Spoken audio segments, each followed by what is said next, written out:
Hi, everybody. Okay, so, oh boy. Okay, there are a couple things I have to say before I start. I really think somebody's watching my videos and listening to everything I say because I've been saying for at least a week. I'm really bored with the storyline of them always being in France and how everybody wants to go home. I kind of want them to go home because I feel like nothing happened here. But boy, did it happen today. And it's unusual because it's Tuesday. So I was not prepared for this at all. Okay. Before they start, Joshua Morrow comes over the thing with the voiceover saying, previously on YNR. And you get through the whole vacation, and I'm like, okay, why are they showing this? And I'm getting impatient, and I'm like, okay. And then they move on to currently. And let's see, what was the storyline? Um, Kane was talking to Damien to see if his intentions were true, I guess. That's the best I can figure, okay? And I'm like, yeah, of course they're true. What are you talking about? Okay, now I'm gonna have to say spoiler alert, major spoiler alert here. But also, if you were watching very closely yesterday, and let's be honest, sometimes I don't, you would have seen a figure in the bushes who nobody knows who it is, but in the bushes, right? Or whatever, in the hedge. So I'm like, okay. Thinking back, I'm like, why is this person here? Why? Because I go back to what Matthew um, Atkinson said about nothing is done on a soap opera by accident. I always keep that in the back of my mind. So I'm like, okay. And I kind of forgot it for a second until today when the thing happened. Okay. And the thing I'm talking about, the major event, is somebody had a dagger, which is akin to a, weapon. And Kane is, well, I should have backed up a little bit. Kane is convinced somebody wants him unalive. This was from before, but everybody thought that maybe he's eccentric, maybe he's just gone off the deep end a little. Nobody would want him unalive. What is he talking about? And then we have the moment. Okay, so it happens like this. Kane and Damien are talking, and they both feel a little hot and woozy, but you don't know why.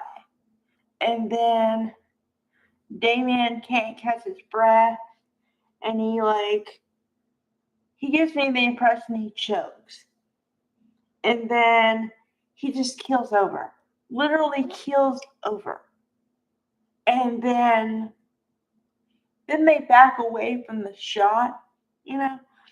And you see the poor guy laying face down with the weapon in the back. And then after that, Phyllis surprisingly just shows up and says, oh my God, what's going on here? And Kane says, I didn't do it. I didn't have anything to do with it. And Phyllis says, are you sure? Because it's you and him.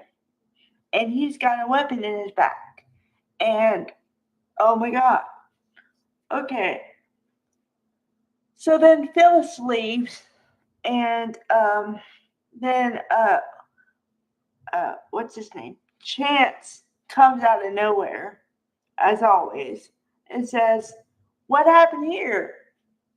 And he's like, oh my God, wow, this is serious now. And Kane says, "Yeah, I don't know what happened. I mean, next thing I know, he's falling on me. I catch him, and he just falls over." And Chance says, "Are you sure you didn't have anything to do with it?" He says, "No, of course not." And then he describes everything. And then Chance is on the lookout. And Kane tells Chance to interview Phyllis because she just happened to show up out of nowhere. And then, yeah. So then, whole vacation mood shifts entirely. And everybody's worried about what's going on. And Kane, I mean, uh, Lily is really worried about Damien because Damien and Kane left a while ago to have the conversation. And she says, "It's been too long. I wonder if something's wrong." And I said, and then, of course, as an audience member, I already know what happened, but she doesn't know yet.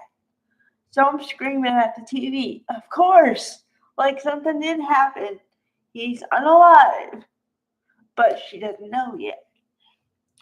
So the last scene is poor Lily being shown Damien's whatever, that he's unalive. And of course, the makeup does an awesome job to where he already looks like he's unalive because his skin is different than his skin would normally be, and yada yada yada. So I wanted a turn, and boy, did I get a turn. But I gotta say something else too. Um, I guess CPS is really cleaning house because let's see, the unalive count. There's Damien, and there's Luna, and there's another one. There was another one. There's at least four people who just literally, I would say, dropped dead in a matter of 5 to 10 minutes max. They're talking in a scene, and then they're just poof. Wow. Okay. So then the forward thinking of me, I kind of feel bad for, obviously, I feel bad for the character of Lily because every time that woman tries to have another relationship, it's like, nope, not gonna happen. You're gonna get divorced, or the person's gonna unalive, or something's gonna happen where you're not gonna have it. And then I feel bad for the portrayer, Jermaine Rivers, because I really thought he was doing a good job. And apparently they didn't want him around anymore, or I don't know what happened there, but he's not there anymore. So, you know, um, yeah, I don't know. But I guess carrying on with the theme, I would like to see somebody different, like more different characters. Let's focus on Chelsea, perhaps, or Claire.